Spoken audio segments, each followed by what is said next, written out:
Агенции ведет тесное взаимодействие и успешное сотрудничество с государственными органами местного самоуправления, активными молодежными организациями, молодежными лидерами. Ко Дню молодежи также приурочена неделя молодежи, которая проходит в период с 7 по 17 ноября, которая по инициативе Госагентства совместно с активными молодежными организациями проводится впервые в Кыргызской республике. В рамках недели молодежи запланировано проведение 39 мероприятий в городе Бишкек и более 20 мероприятий в регионах страны. Одними из масштабных мероприятий являются первая ярмарка молодежных организаций, 4-й республиканский конгресс молодежи. Надеюсь на ваше активное участие в мероприятиях в рамках недели молодежи, а также на дальнейшее плодотворное сотрудничество Государственного агентства и молодежного парламента в деятельности по реализации государственной молодежной политики. Отрадно, что сегодня именно в стенах Джорку Кенеша Кыргызской республики будет дан официальный старт недели молодежи. Позвольте объявить неделю молодежи официально открытым.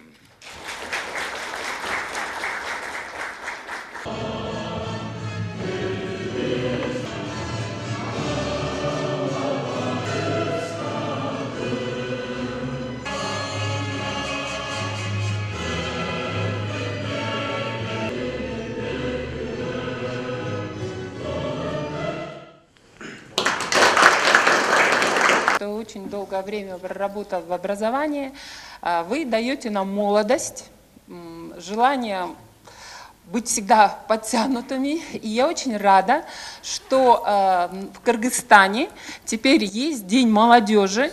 Может быть, найдутся скептики, которые скажут, ну вот есть Международный день детей, теперь еще есть День молодежи. Но это нужно для чего? Не для того, чтобы только раз в году или неделю в году вспомнить о нашей молодежи. Это должно быть как итог. Вот этот день, он должен быть итог, что уже сделано, какие планы нужно наметить, какие есть проблемы. Есть такая поговорка: если бы молодость знала, если бы старость могла. Но сейчас, наверное, она уже не актуальна, потому что часто молодость знает больше, чем люди с опытом. А если необходим вам наш опыт, а я думаю, он необходим, мы с вами поделимся. Опыт бывает разный, и вы сможете сделать вывод, что как нужно поступать и как не нужно на нашем опыте.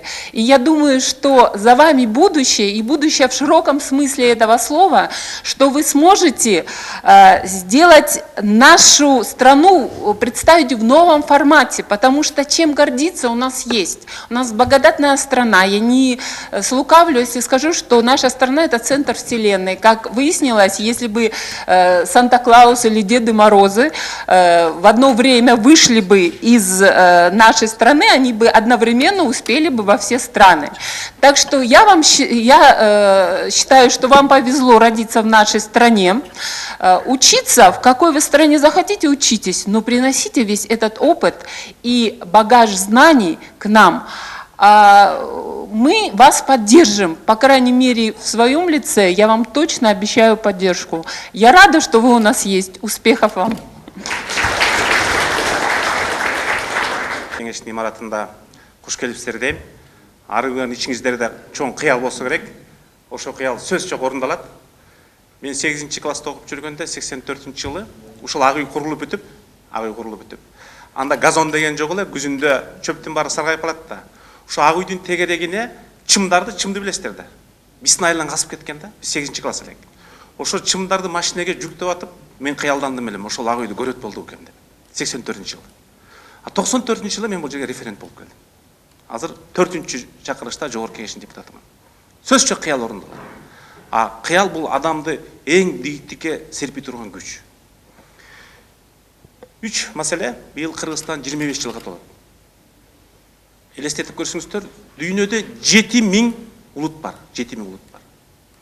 7000 улуттун 193 гана мамлекети бар. Ар 80 улуттун бирөөсүнүн гана мамлекети бар. Биз ошо бактылуу элбиз. 7000 улуттун 193 гана мамлекетке. Калганы кул. Кедей байына кул, акылсыз акылдуусуна кул, токойдогусу тоодого кул. Экинчиден, быйыл бала сагындын 1000 жылдыгы болду. баласагын мындан 1100 жыл илгери ушул Орто Азия чөлкөмүндө жашаган 13 улуттун атын атайт. Анын ичинде чиктер, усундар, түргештер, карлуктар дейт. Ал улуттун бирөөсү жок болуп кетти го. 1000 жылдын ичинде ошол Орто Азиядагы 13 улуттун ичинен 3 гана калыптыр. Кыргыздар, көрк түрктөр, уйгурлар. Калгандары кеч пайда болгон, 14-жылында пайда болгондор. Демек биз эң байыркы элбиз. Байлык жагынан акыркы 50 жылда бензинге болгон баа 10 эсе өстү. Сууга болгон баа 50 эсе өстү. Азыр 7 миллиард элдин 3 миллиард 700 миллиону дээрлик жарымы бир күндө 3 литр таза сууга жетпей жашайт.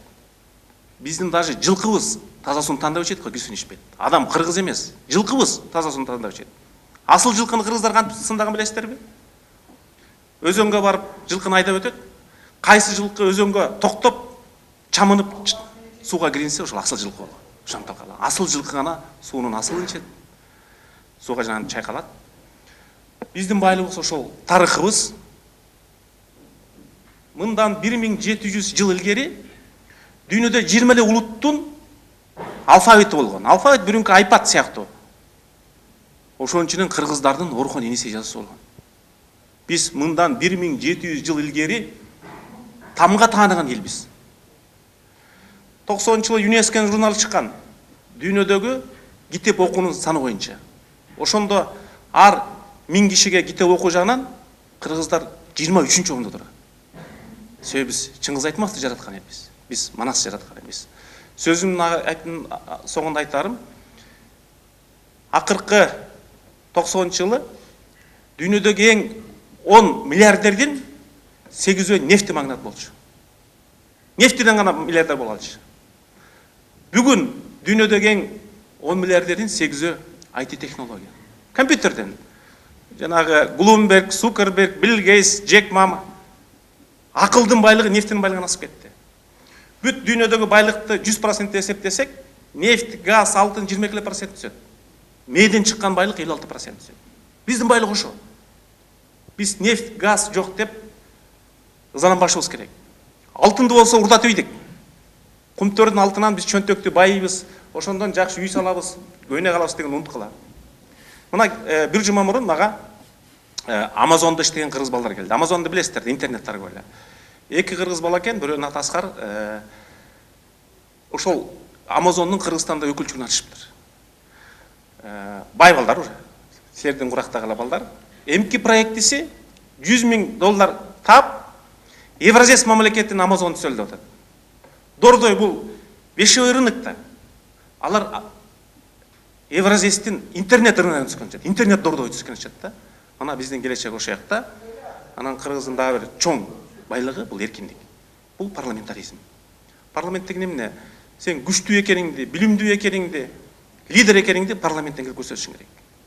Америкада кайсы гана лидер болбосун биринчи келип конгресстен өтөт. Анан кеше президент шайлабады. Анан жакынкы референдумда ошол биздин парламенттин канаты кезилип атат. Мен ага каршы чыктым. Эмне үчүн? Биз премьерди өзүбүз шайлайбыз да. Анан кайра премьерден менин законум кол коюп кой деп жалдап барат экенбиз. Андай болбойт да. Экинчиден лишение гражданства деген статус берди президентке. Бул дүйнөдө силер жаралдыңар да. Силерди эч ким ушу кыргыздын абасынан дем алганга, суусун ичкенге, жерин тепсегенге эч ким туй салбайт. Бул Кудай берген акы. Бир дагы депутаттын, бир дагы министрдин, бир дагы президенттин акысы болбош керек. Эми силерден адам эмес деп укугуңарды ажатып коет. Атуул эмес деп. Андай болбойт да. Эгер адам кылмыш кылса 20 жыл бер, лучше атып сал. Бирок андай укуктан ажырата албайт эч ким. Дүйнөдө мындай жок. Үчүнчү, ротация судья деген принцип бар. Ал кандай? Биз сотту, президент, оппозиция, позиция баарыбыз тандайбыз. Анан 10 жылга бекитебиз. Да 10 жыл жакшы иштесе сотту, өмүр бою бекитебиз. Эми андай болбойт. Бийликтин айтканын укпай койсо, ротация деп Бишкектеги сотту чоңулай кайда келет. Мындай болбойт да. Себеби калыстыктан тайган өлкөдө эч убакта калыс бийлик болбойт. Биздин эл сөз жок, пенсияны, пособияны көбөйткүлө деп бир да кыргыз митингге чыккан жок. Бизде митинг эмнеден чыгат? Калыстыктан тайганда, жөн-жөнөн адамды куугунтуктаганда. Мына азыр 10 чакты адам түрмөдө отурат. Акыркы быйыл биз Freedom House'тун эксперттик баасы боюнча акыркы 25 жылда биринчи жолу эркиндиги жок өлкө деген статуска кирдик. Быйыл биринчи жолу демократиянын өнүгүшү боюнча 107 орунга түшүп калдык. Коррупциянын өнүгүшү боюнча 136 орунга келдик. Акыркы 1 жылда биз артка тайдык. А келечекте Кыргыздын туусун көтөрө турган силерсиңер. Швейцарияда атайын жаштар парламентине 600 миллион доллар бөлөт. Алар студент кездери тандалып чыгып, болочок парламентаризм депутат эң биринчи эл менен сүйлөш керек. Алар элди аралап, анан шайланып келип, анан кийин Швейцариянын парламентине шайланышат. Анан шайлангандан кийин Европарламентте барып күрөшөт да. Студент кезинен баштап эл үчүн күрөшкөнгө даяр болушат. Биз быйыл спикер менен бардык. Эки төрагасы бар экен. Бирөөсү 34 жашта экен, үйлөнүк бала экен. Бирөөсү 35 жаштагы кыз экен. Бир да депутаттын машинеси жок, кабинети да жок экен. Бирок алар катардагы мугалим болушу мүмкүн, катардагы юрист болушу мүмкүн. Аякта олигархтар депутат болду дегенде сейрек учурда болот. Олигархтар бизнесин кылат. Саясатчы парламентке келет. Саганчы уюн сайыт. Мугалим мектепте болот. А бизде баары аралашып кетип атпайбы? Бүгүнкү майрамыңыздар кут болсун. Эртең таңдын атары канчалык чындык болсо, мен Кыргызстандын өнүгөрүнө ошончолук ишенем жана ошончо мен өзүмдү өмүрүмдү арнап келатам. Сиздерге жакшылык каалайм.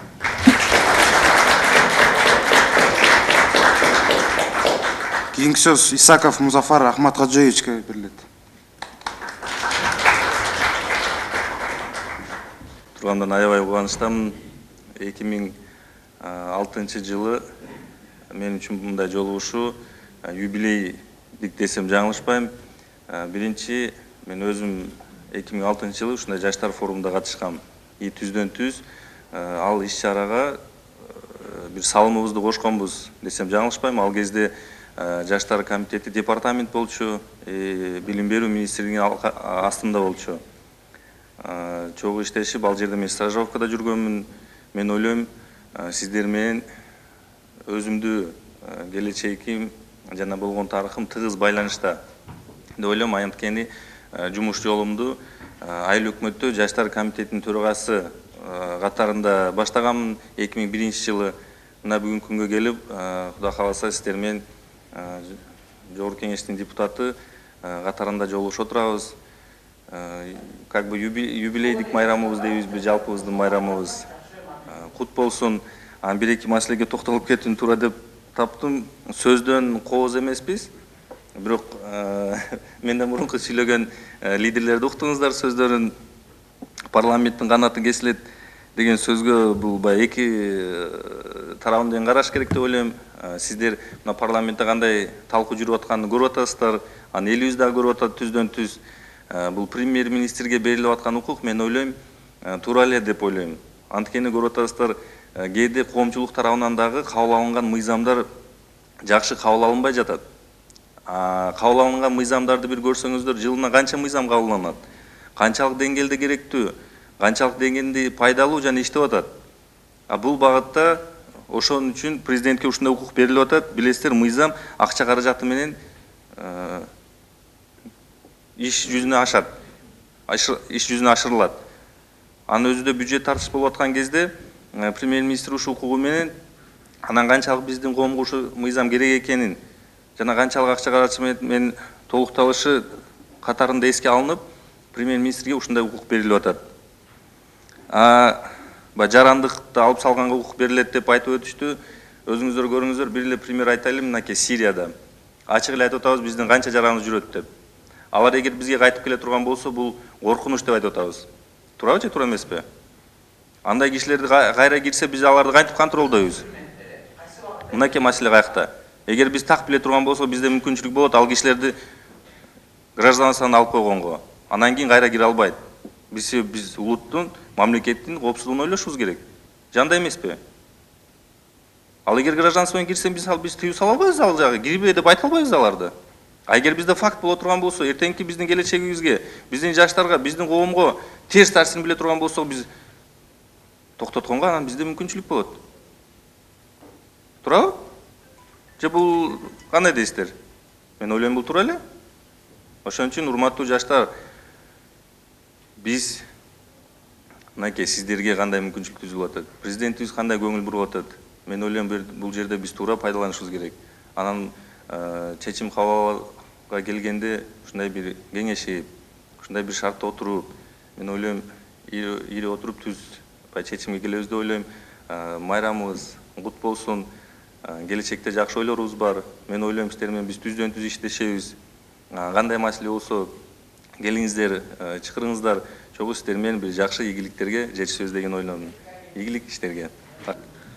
Добрый день, гости, а также молодежный парламент. Я очень рада, что сегодня мы открываем неделю молодежи. Для нас это очень большая честь. Хотела поблагодарить Госагентство по делам молодежи за предоставленную нам для нас возможность, а также надеюсь, что наше сотрудничество будет дальше будем развиваться именно в формировании молодежной политики в Кыргызстане. Хотела бы вас поздравить этим днем. Конечно, молодежь, как и раньше упомянули, является стратегическим ресурсом нашей страны. Государство должно помогать и поддерживать развитие молодежи, и также создавать условия для формирования государственности. Государственность, конечно, формируется вместе с молодежью. И мы хотели поблагодарить от имени фонда, от имени молодежного парламента, Жогорку Кеңеш, депутатов Жогорку Кеңеш, а также аппарата Жогорку Кеңеш, который предоставляет нам возможность залы для проведения таких мероприятий, а также Госагентство по делам молодежи и спорта, который поддерживает наш проект с начала 2011 года. И третий раз уже наш проект поддерживается, а также выразить благодарность, и мы рады, что сегодня все так собрались. Спасибо большое, спасибо за внимание. Саламатсыздарбы, урматтуу эл өкүлдөрү, урматтуу биздин коноктор. Бүгүнкү күн өзүбүздө чынын айтып кетсем маанилүү күн. Анткени Кыргызстандын тарыхында биринчи жолу болуп жаткан жаштар жумалыгын жаштар парламенти менен чогуу ачып жатканыбызга абдан кубанычтамын. Ошондуктан жалпы жаштарды чакырып кететилем. Ушул мүмкүнчүлүктөрдү колдонуп, өзүбүздүн, өлкөбүздүн өнүктүрүшүнө өз салымыбызды кошууга чакырып кететилем. Рахмат.